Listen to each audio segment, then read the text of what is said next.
परम शांति ਤੁਹਾਡਾ ਸਾਰਿਆਂ ਦਾ ਸਵਾਗਤ ਹੈ ਸਾਡੇ ਮਾਂ ਬਾਪੂ ਜੀ ਦੇ YouTube ਚੈਨਲ पर। आज मैं किताब पढ़ने वाली है लाइफ इन मल्टीवर्स, मतलब मल्टीवर्स जीवन। चैप्टर तीसरा, प्रकाश, गति और समय ਦਾ ਵਿਸਤਾਰ। ਆਧੁਨਿਕ ਵਿਗਿਆਨਿਕਾਂ ਆਪਣੇ ਆਪ ਪ੍ਰਯੋਗਾਂ ਕਰਨੇ ਇਸ ਤੱਥੇ ਦੀ ਪੁਸ਼ਟੀ ਕਰੀ ਦਿੱਤੀ ਹੈ ਕਿ ਅੰਤਰਿਕਸ਼ ਵਿੱਚ ਸਮੇਂ ਦੀ ਗਤੀ ਅਲੱਗ-ਅਲੱਗ ਸਥਾਨਾਂ पर अलग-अलग ਹੁੰਦੀ, इस जो टाइम डायलेशन भी बोलते। उन्होंने अनुसार ये पाया गया कि समय के प्रवाह की गति अनुभवकर्ता की गति पर निर्भर करती। साथ ही साथ समय जो अनुभव करने वाला जोड़ा व्यक्ति है, अगर वो किसी बहुत बड़े द्रव्यमान मतलब मास दी वस्तु बाल है उहदे पास है, तां भी उसके अनुभव होने वाले का समय की गति च अंतर होना। उदाहरण के तौर पर धरती पर समय के प्रवाह की जिस गति है जो असा अनुभव करते, वो किसी ब्लैक होल के बाल अनुभव होने वाले समय की गति कई गुणा अधिक होंदी, ज़्यादा होंदी। मतलब किसी ब्लैक होल वाल धरती की तुलना च समय बड़ा ही धीरे गुजरदा, मतलब हौला गुजरदा। अपने अनुसंधानां च मतलब प्रयोगां च विग्यानिकां पाया कि आसमाने च उड़ने वाले विमानां च रखियां घड़ियां नीचे जमीनां पर रखियां घड़ियां दी तुलना च अधिक गतियां न चलदियां। हरेक किलोमीटर दी ऊंचाइयां पर एक दिन की अवधि 10 नैनो सेकंड तक बढ़ती जाती। इसी तरह अगर असां किसी ऐसे यान च यात्रा करा दे होन जिसकी गति काफ़ी तेज़ होए, ज़्यादा होए, तो जिहड़ा समय है वो साढ़े वास्ते धीमा हो जाना। जियां जियां असां प्रकाश दी गति के नज़दीक पहुँचते तो जिहड़ा समय है वो साढ़े वास्ते धीमा हो जाता। अगर साड़ी गति प्रकाश दी गति के बराबर होई जाए तो समय साढ़े वास्ते लगभग रुकी आना। जिहड़े प्रकाश दी गति ने चलने वाले हैं उन्हां दी उम्र बढ़दी नहीं, उन्हां वास्ते समय थम जांदा, रुकी जांदा। इंटरनेशनल स्पेस स्टेशन च जाने वाले अंतरिक्ष यात्रियों की आयु 6 महीने के समय अवधि च इस धरती पर जिहड़े लोकां दी तुलना च लगभग 0.005 सेकंड घट होंदी। मतलब उन्होंने ISS 6 महीने बीती आते तो धरती के ऊपर 6 महीने 0.005 सेकंड होंदा। ऐसा इसलिए होंदा क्योंकि ISS 7.6 किलोमीटर प्रति सेकंड की रफ्तार ने पृथ्वी का चक्कर लगा दे। परम पूज्य बापू जी द्वारा जिहड़ा बेहद का ज्ञान दिते आ उसके अनुसार आत्मा के भीतर उसके परम प्रकाशे की शक्तियाँ कन्ने उस आत्मा की यात्रा करने की गति तय होंदी, और जिसा गतिया कन्ने आत्मा चलती उसके सृष्टि विच समय की गति निर्धारित होंदी। इसलिए इयां बोलते कि अंतरिक्ष स्पेस समय टाइम गति स्पीड तथा आत्मा की शक्ति पावर तिन्ना का सापेक्ष रिलेटिव है, मतलब संबंध है तिन्ना का आपू च को रिलेशन है। इसका प्रमाण ये है कि धरती के ऊपर स्थित सूक्ष्म लोकां च समय की गति धरती के समय दी गतियां ने बड़ी धीमी है। उदाहरण के तौर पर त्रीए लोक च रहने वाले देवतियां का एक दिन और धरती पर रहने वाले मनुष्यों के 21 साले बराबर होंदा। ब्रह्मा जी का एक दिन और रात मिलाईने धरती लोके पर मनुष्यों के 8 अरब 64 करोड़ साल निकल जाते। निराकार स्वरूप परम धाम च आत्मा समय ते परे की अवस्था का अनुभव करती। पुराणा विच भगवान श्री कृष्ण के बड़े भाई बलरामे के ब्याह का प्रसंग आंदा। सतयुग विच राजा रेवत कुकुंडमी जिस टाइम अपनी पुत्रिया रेवती वास्ते उचित बरनी टोपी पाए ता वो ब्रह्मा जी ते परामर्श करने वास्ते अपनी पुत्रिया सौगी वो ब्रह्मापुरी पहुंचे। फिर ब्रह्मा देव जी ने राजा रेवत जो बोलिया उन्हें बलराम जी के बारे च दस्या। उन्हें वो वापिस धरती लोक पर जाने वास्ते बोलिया, मगर जिस टाइम वो धरती लोक पर वापिस पहुँचे तो उन्हें पाया कि सतयुग और त्रेता युग बीती चुके हों और द्वापर का भी लगभग अंत ही चले आ। ब्रह्मापुरी च बिताए थोड़े देर समय ही धरती पर 2 युग बीती गए थे। हद और बेहद दी दुनिया। हद दी दुनिया मतलब स्थूल पंजा तत्वां दी दुनिया, मृत्यु लोक दी दुनिया, जीवन मरण दी दुनिया। बेहद दी दुनिया मतलब परम तत्वां दी दुनिया, परम प्रकाश दी दुनिया, अर्थात स्थूल पंजा तत्वां ते परे दी दुनिया मतलब हद की दुनिया ते परे दी दुनिया। बेहद का मतलब है जिदा कोई अंत नहीं है, ਜਿਹਦੀ ਅਸਾਂ ਕਲਪਨਾ ਵੀ ਨਹੀਂ ਕਰੀ ਸਕਦੇ, ਜਿਹੜਾ ਸਾਡੀਆਂ ਸੋਚਾਂ ਤੇ ਵੀ ਅਤੀ ਪਰੇ ਹੈ, ਉਹੀਓ ਬੇਹੱਦ ਬੋਲਣਾ। ਬ੍ਰਹਮਾਂਡ ਜੋ ਸਮਝਣੇ ਵਾਸਤੇ ਵਿਗਿਆਨਿਕ ਦ੍ਰਿਸ਼ਟੀਕੋਣ। अगर अतीत करने तुलना करन तो बाकी विज्ञान ने मतलब साइंस ने बड़ी उन्नति करी ली हो, पर विज्ञान के कारण जीवन जितना आसान होया उतना ही मनुष्य प्रकृति ते दूर होंदा जांदा। विज्ञान के कारण स्थूल साधन तो बड़े बणीए हो, पर इन्हां दा दुष्परिणाम ये है कि मनुष्य बाहरे दी दुनिया 'च सुख की खोज करता रहिंदा, अपने आपे भुल्ली बैठे आ। अगर विज्ञानिकां दी मन्ना तो मनुष्य बस कुछ एक अणुओं का एक समूह मात्र ही है, हड्डियां और मासे का एक पुतला है और एक विकसित पशु मात्र ही है। पर सच ये है कि मनुष्य एक उठा हुआ पशु नहीं बल्कि गिरा हुआ देवता है। वास्तव स्थूल नेत्रा कन्ने दिखी जाने वाली जिहड़ी काया है मतलब शरीर है, अविनाशी अस्तित्व वाली आत्मा का बारे का एक आवरण मात्र ही है। असां आवरण जो ही सत्य मन्नी चुके हो और यही साड़ियाँ पूरियां समस्याएं दी जड़ है। पर यह गल विचारणीय है कि विज्ञानिक आत्म तत्व की खोजा च कैं विफल रहे। इतना ही नहीं, इतनी तरक्की करी लैने के बाद भी वैज्ञानिक अंतरिक्ष के गुइया रहस्य जियां डार्क मैटर और डार्क एनर्जी नहीं सुलझाई पाए। तो इसका कारण ये है कि वैज्ञानिकों की बुद्धि सिर्फ स्थूल तत्वों तक ही सीमित है। तो यही कारण है कि वो केवल स्थूल तत्व ही बनाई पाते और इन्हां स्थूलों उपकरणों ते केवल स्थूल संसार ही दिखी सकते। जेड़ा मनुष्य अध्यात्म और अज्ञान का अनुसरण करता, उसकी बुद्धि भीतर दी ओर मुड़दी और स्व यानी अपनी आत्मा पर केंद्रित हो जाती। ब्रह्म सत्य जगत मिथ्य। ब्रह्म मतलब परमात्मा सत्य है और संसार असत्य। मतलब जिहड़ी आत्मा है वो परमात्मा का ही अंश है। तो इसका मतलब ये होया कि जिहड़ा सच है वो साढ़े अंदर ही है। इसलिए स्वयं के भीतर आत्मा तक की यात्रा करने ते संपूर्ण सृष्टि के रहस्य उजागर करी सकते। इस संबंध विच महान वैज्ञानिक निकोला टेस्ला ने क्या बोलिया, the day science begins to study non-physical phenomena, it will make more progress in one decade than in all the previous centuries of its existence।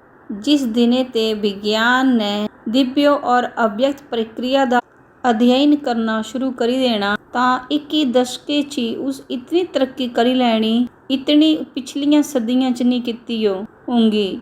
इस समग्र विश्व विच मतलब पूरे विश्व विच भौतिक दुनिया जिहड़ी चरम चक्षुओं ने दिखी जाई सकती, वो तो 0.01% ते भी घट है। भौतिक दुनिया स्थूल दुनिया आकाश वायु अग्नि जल मिट्टी कन्ने बनी जिहड़ी दुनिया है, इसा पूरिया स्थूल दुनिया जो स्थूल विज्ञान के साधन अज नहीं तो कल दिखी सकना। वास्तव च जल और मिट्टी ये दो तत्व ही व्यक्त दृश्य जगत का कारण है। साढ़े अखे वखे अनगिनत भूत प्रेत दियां आत्मा रहिंदियां जिहड़ियां तिन्नां तत्वां दियां आकाश वायु और अग्नि दियां बणीआं हन। इन्हां जो भी स्थूल आखी ने नहीं दिखी सकते। जिहड़ी इनविजिबल दुनिया है मतलब अभौतिक दुनिया है, वो तो 99.99% ते भी ज़्यादा है। जेड़ा ये 99.99% विश्व है, इस जो कदी असां जानिया ही नहीं। इसका कारण ये है कि जेड़ी ये 99.99% इनविजिबल दुनिया है अभौतिक दुनिया है, ये परम तत्वां दी बनी हो, जियां परम आकाश परम वायु परम अग्नि दी बनी हो। जेड़े स्थूल साधन हन उस आयामे तक जेड़ी वो इनविजिबल दुनिया है उत्थे प्रवेश नहीं कर सकते। इसलिए जेड़ी ये दुनिया है ये अनजानी रही। उसा इनविजिबल दुनिया जो दिखने वास्ते अभौतिक पारलौकिक अव्यक्त दुनिया जो दिखने वास्ते उस दुनिया च जाने वास्ते परम तत्वां दे साधन और परम तत्वां दा शरीर चाहिदा। पिछलिया सदियां च कुछ महान वैज्ञानिक होए जिन्हां विज्ञान विच बहुत महान योगदान दिते और आश्चर्यजनक गल ये है कि उन्हां जो इयां करने वास्ते ਵੱਡਿਆਂ यंत्रां दी तथा ਜਿਹੜੀਆਂ प्रयोगशाला ਹੁੰਦੀਆਂ उन्हां दी जरूरत नहीं पई। अल्बर्ट आइनस्टाइन जो कियां पता चलिया कि अंतरिक्ष मुड़ ही सकदा और ਜਿਹੜਾ समय है वो रुक ही सकदा।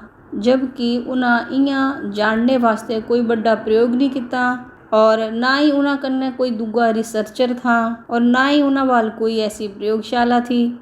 उन्हां अपनियां कल्पना शक्तियां कन्ने ही एक दिन अचानक सापेक्षता दा सिद्धांत थ्योरी ऑफ रिलेटिविटी E=mc² दा इक्वेशन तोपिया था, मतलब ढूंढा था। वो अपनियां आँखी बंद करीने अलग दुनिया च चले जाते थे और जेड़े अपने ख्यालों के माध्यम कन्ने वो नए विचार लाते थे।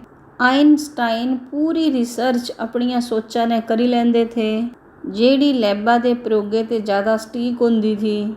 उस जो वो थॉट एक्सपेरिमेंट बोलते थे, मतलब विचारां च प्रयोग करना। प्रिंसटन विश्वविद्यालय जिस टाइम आइनस्टाइन पहली बार गए थे तो उस टाइम उत्थे दे अधिकारियों ने बोलिया कि तुसा अपने प्रयोग वास्ते जेड़े जरूरी उपकरण चाहिए उन्हां दी सूची दे दिया। तो उस टाइम आइनस्टाइन ने जवाब दिता था कि मिंजो केवल एक ब्लैक बोर्ड, कुछ चौक, कागज और पेंसिल दे दिया। ये सुनी कन्ने अधिकारी हैरान हो गए कि इन्हां कन्ने प्रयोग कियां करी सकदे। निकोला टेस्ला ने अपनी किताबां च लिखिया ते हा किताबा दा नाम है मैन्स ग्रेट अचीवमेंट। मेरा मस्तिष्क केवल एक रिसीवर है। ब्रह्मांड विच ज्ञान, ऊर्जा तथा प्रेरणा का एक महान केंद्र है। मैं इस केंद्र के गुहिया रहस्यां जो तो नहीं जानता, पर मैं इतना जरूर अवश्य जानता कि इसका अस्तित्व है। निकोला टेस्ला जो विजुअलाइजेशन ते नए आविष्कारां दे आइडिया आउंदे थे, फिर उस आविष्कारे दा आकार, माप, लंबाई, चौड़ाई, सारिया आयामां दियां तस्वीरां पूरिया सटीकता कन्ने उहदे दिमाग च तैयार हो जांदियां थियां। इतना ही नहीं, उस आविष्कारे दा काम शुरू करने ते पहले ही जेड़ा उहदा अंतिम रूप भी उहदे दिमाग च तैयार हो जांदा था, जिस जो पिक्चर थिंकिंग बोलते उन्हें बयान नहीं किया था। वो बोलते थे उन्हां दा ब्रह्मचर्य उन्हां दी विज्ञानिक उपलब्धियां च मददगार रहिंदा।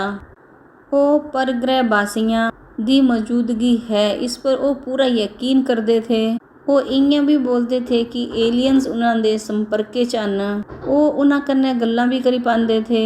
वो अपने इंटरव्यू च भी बोलते थे कि सारे विज्ञानिक बहुत सारे विषयों पर गल्लां करते, पर कोई भी अपने इंट्यूशन के बारे च गल नहीं करता जिहड़ी सारियां ते ज़्यादा ताकतवर होंदी। अक्सर विज्ञानिक पहले एक्सपेरीमेंट करते और एक्सपेरीमेंट के आधार पर जेड़ा निष्कर्ष निकलदा और उस आधार पर थ्योरी दिंदे। पर इन्हां सारे महान बुद्धिजीवियों च ये समान्यताएं थी कि वो अपनिया कल्पना च सोचते थे, फिर थ्योरी लिखते थे, फिर उसके बाद उस थ्योरी के आधार पर एक्सपेरीमेंट जो अंजाम दिंदे थे। इसका कारण बापू जी ने दस्सिया कि ये जिहड़ियां आत्माएं हैं ये दूसरिया आयामां ते आईयां, मतलब दूइयां गैलेक्सियां ते दूइयां यूनीवर्सां ते आईयां। ये अलग अलग श्रेणियां दियां आत्माएं हैं। असां तां कुछ भी नहीं हैं। उन्हां दा ज्ञान और उन्हां दी जिहड़ी तकनीक है वो हाले ते काफ़ी उन्नत है।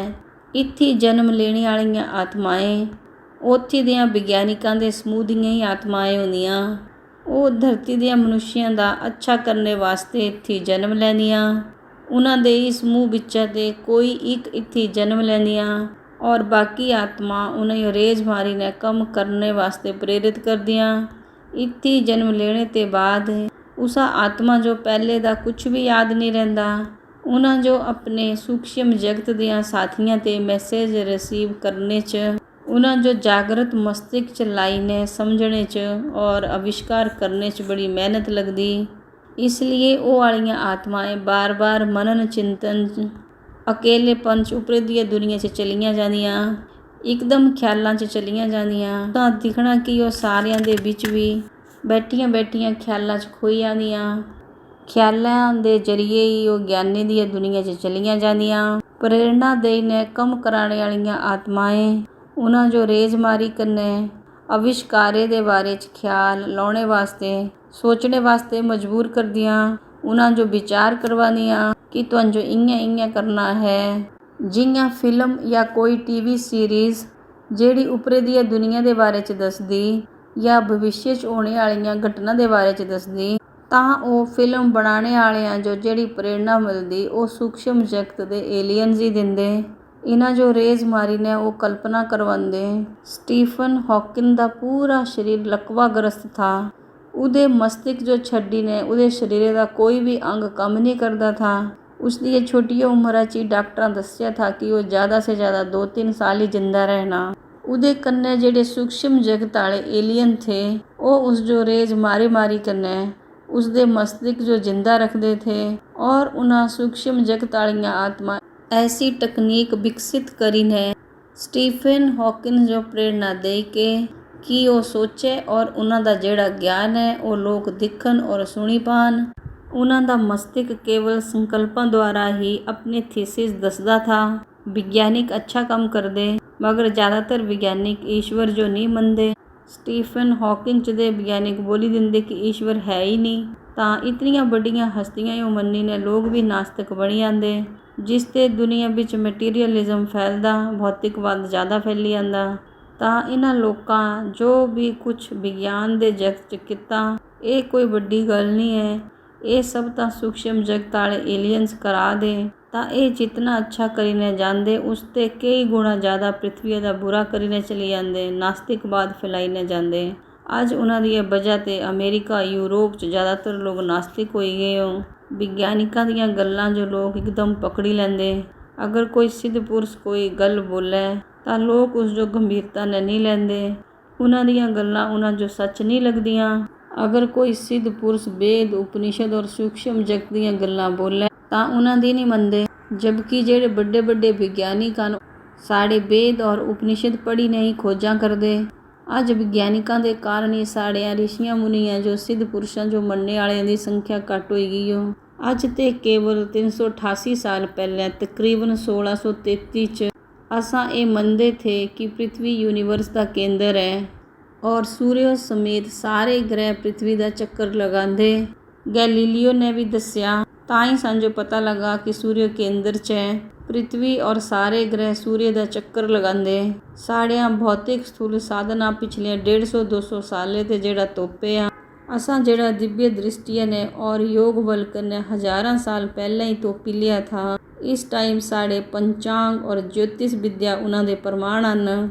ਸਾੜਿਆਂ ਸ਼ਾਸਤਰਾਂ ਵਿੱਚ ਅਨੰਤ ਕੋਟੀ ਬ੍ਰਹਮਾਂਡਾਂ ਦੀਆਂ ਗੱਲਾਂ ਲੱਖਾਂ ਸਾਲ ਪਹਿਲਾਂ ਹੀ ਲਿਖੀਆਂ ਹਨ ਪਰ ਲੋਕ ਵਿਗਿਆਨਿਕਾਂ ਦੀਆਂ ਗੱਲਾਂ ਮੰਨਦੇ। ਸਾਂਝੋ ਪਰਮਾਤਮਾ 'ਚ ਵਿਸ਼ਵਾਸ ਕਰਨਾ ਚਾਹੀਦਾ। ਵਿਗਿਆਨਿਕ ਕਦੀ ਵੀ ਪਰਮਾਤਮਾ ਦੀ ਜਗ੍ਹਾ ਨਹੀਂ ਲੈ ਸਕਦੇ। ਪਰਮ ਸ਼ਾਂਤੀ।